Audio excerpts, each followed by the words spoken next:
Doing my quick video here. It's a 2005 Dodge Neon, showing you how to get the heater core out through the firewall.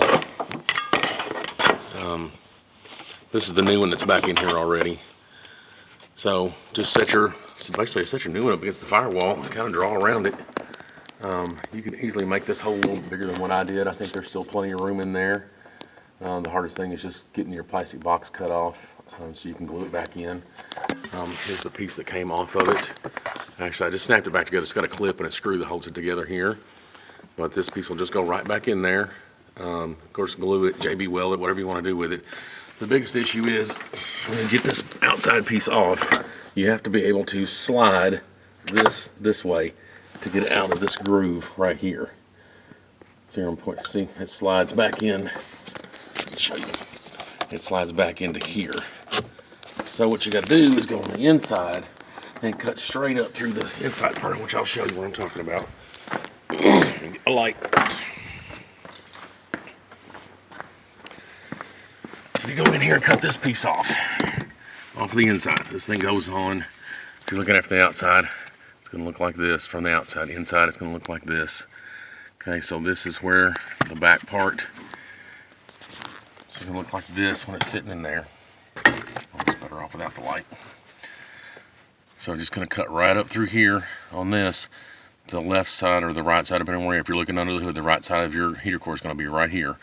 So then you're going to be able to just take this off, pull this piece off, and then slide your heater core to the left like I just showed you, and then fold the top down, it'll come out.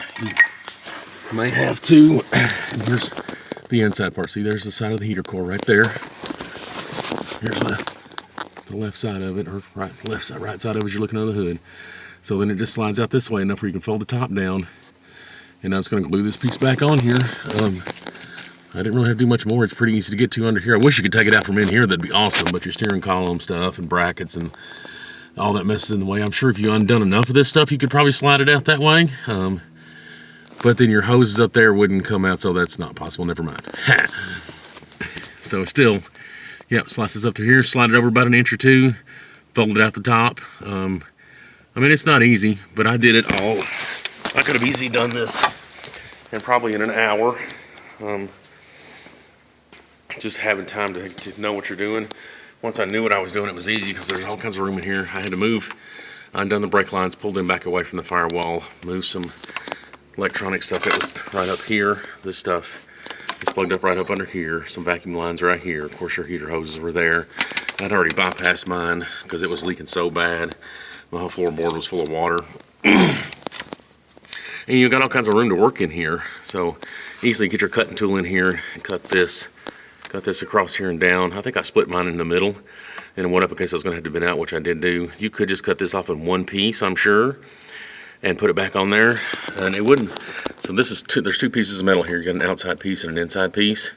If I had to do it again, I would cut this outside piece off probably 1 inch longer or more than the inside piece. And that way, if you did that all the way around, you would have something to glue the outside piece back to. Because your inside, I don't know if you have to worry about, actually putting the inside piece of metal back on here. But that way you would have, this much of a lip to put your white piece of metal, or whatever color this is, back onto and glue it to this piece of metal, or however you're going to fix it on there. I'm just going to JB weld mine back in there. It's going to have another piece of plate metal over the top of this, or flashing or something. I saw a guy that did a PT Cruiser, and he did his with a piece of flashing.